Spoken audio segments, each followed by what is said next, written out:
নমস্কার বন্ধুরা, কেমন আছেন সবাই? রুনুদির প্যাশন চ্যানেলে আপনাদের সবাইকে স্বাগত জানাই। আজ আমি একটা দুর্দান্ত রেসিপি নিয়ে আপনাদের সামনে হাজির হয়েছি। এটা গরম গরম রুটি কিংবা পরোটার সঙ্গে খুব ভালো লাগবে।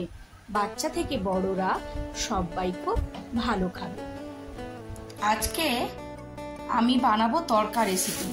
তার জন্য আমি বাজার থেকে নিয়ে চলে এসেছি এই হলো গিয়ে ছোলার ডাল, যেটাকে চানার ডাল হিসেবেও বলা হয়।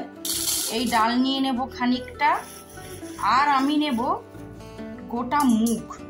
এটাও নিশ্চয়ই আপনারা চেনেন, এটাকে বলা হয় গোটা মুগ। এই নেব খানিকটা, আর নেব রাজমা। এই যে এই বীজটা চেনেন, এটা খুবই উপকারী, এটা হচ্ছে রাজমা বীজ। আর নেব আমি অড়হরের ডাল। অড়হরের ডালটাও নিশ্চয়ই আপনারা চেনেন। এই দেখুন, এটা হচ্ছে অড়হর কলাইয়ের ডাল।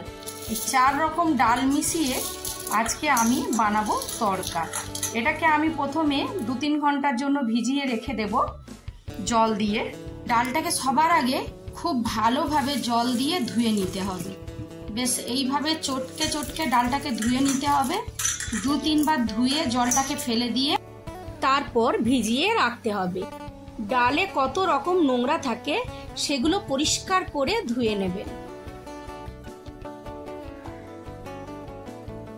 যেসব নোংরাগুলো আছে সেগুলো সব বেরিয়ে যাবে।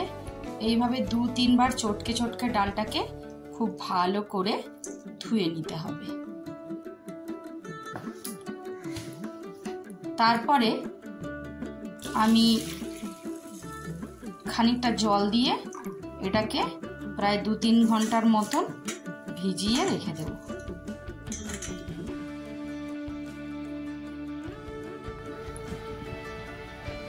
3 ঘন্টা ভেজার পরে ফিরে এসে দেখুন ডালটা আমার খুব সুন্দরভাবে ভিজে গেছে। এইবার ডালটাকে আবারও আমি 2-3 বার জল দিয়ে পরিষ্কার করে ধুয়ে নেব। আর একটা মাঝারি সাইজের আলু আমি নিয়ে নেব। ছোট্ট ছোট্ট গুটি গুটি করে আলুটাকে আমি কেটে ভালো করে ধুয়ে নেব। ডালটা এবং আলুটা আমার দুটোই ভালো করে ধোয়া হয়ে গেছে। দেখুন আলু কিন্তু ঠিক এইরকম টুকরো হবে। এবার আমি প্রেসার কুকারে 3টে মতো সিটি দিয়ে নেব, যাতে ডাল এবং আলু খুব সুন্দরভাবে সেদ্ধ হয়ে যায়। এখানে আমি সমস্ত কিছু ছেঁকে প্রেসার কুকারে দিয়ে দিলাম জল থেকে আলু এবং ডালগুলো। আর স্বাদ মতো লবণ এবং পরিমাণ মতো হলুদের গুঁড়ো আর পরিমাণ মতো জল দিয়ে আমি এখন 3টে মতো সিটি আনিয়ে নেব, যাতে ডাল এবং আলুটা সুসেদ্ধ হয়ে যায়।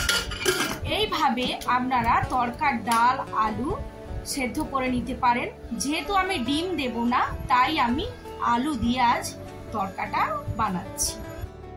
একটা বড় সাইজের পেঁয়াজ কুচি করে নিয়েছি, আর একটা টমেটো ছোট্ট ছোট্ট করে কেটে নিয়েছি, 4টে কাঁচা লঙ্কা চিড়ে নিয়েছি, আর কয়েক কোয়া রসুন আর 1 টুকরো আদা নিয়ে নিয়েছি।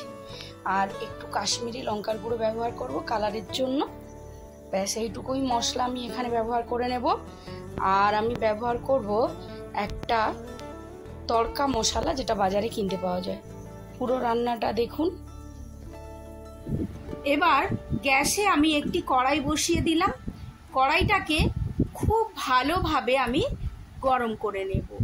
তারপর আমি সর্ষের তেল দেব, প্রায় 3 টেবিল স্পুন মতো সর্ষের তেল এখানে আমি ব্যবহার করব।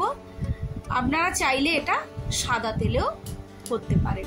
তেলটা ভালোভাবে গরম হয়ে যাওয়ার পরে একটা পেঁয়াজ যেটা আমি নিয়েছিলাম সেটা আমি কুচি কুচি করে কেটে নিয়েছি এবং সেটা তেলের মধ্যে দিয়ে দিলাম। তারপরে নাড়াচাড়া করে খুব ভালোভাবে ভেজে নেব। একদম ব্রাউন কালার করে কিন্তু পেঁয়াজটাকে ভাজতে হবে।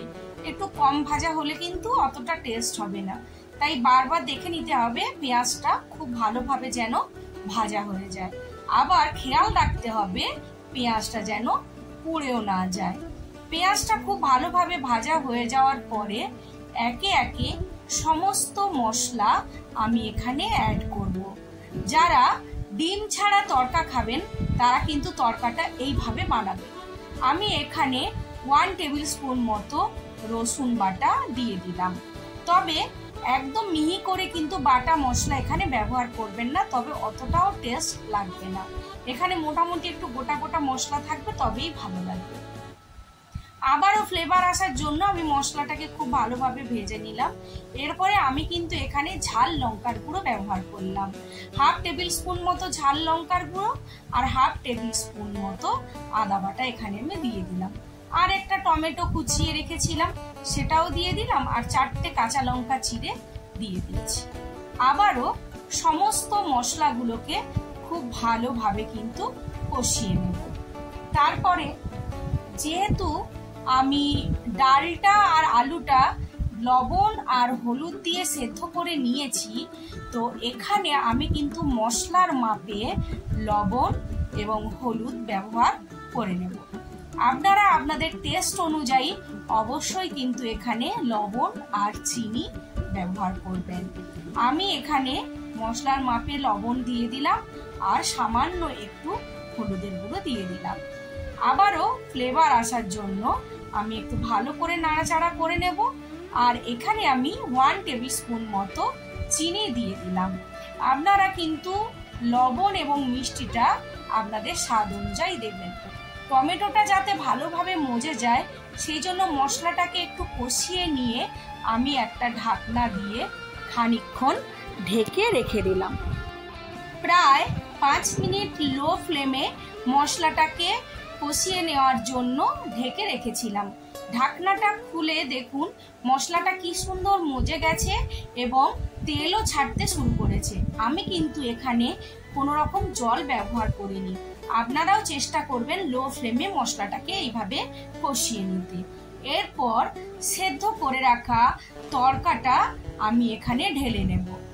দেখুন তড়কার সঙ্গে যে জলটা ছিল পরিমাণ মতো জল দিয়েছি, যার জন্য এখানে কিন্তু আমি আর কোনো জল ব্যবহার করব না। আর একটু ঢেকে রেখেছিলাম, তড়কাটা খুব সুন্দরভাবে সেদ্ধ হয়ে গেছে। এবার আমি ওই সানরাইজের একটা তড়কা মশলা এখানে ব্যবহার করে নেব। আপনারাও বাজারে দেখবেন এই মশলাটা কিনতে পাওয়া যায়, এই মশলাটা ব্যবহার করে নেবেন। আমার তড়কা একেবারেই রেডি। গরম গরম রুটি কিংবা পরোটার সঙ্গে এটা পরিবেশন করবেন, দেখবেন খুব দুর্দান্ত লাগবে। একদম ধাবা স্টাইলে তড়কা রেসিপি মনে হবে। যাই হোক, ভিডিওটা তবে আজকে এখানেই শেষ করছি।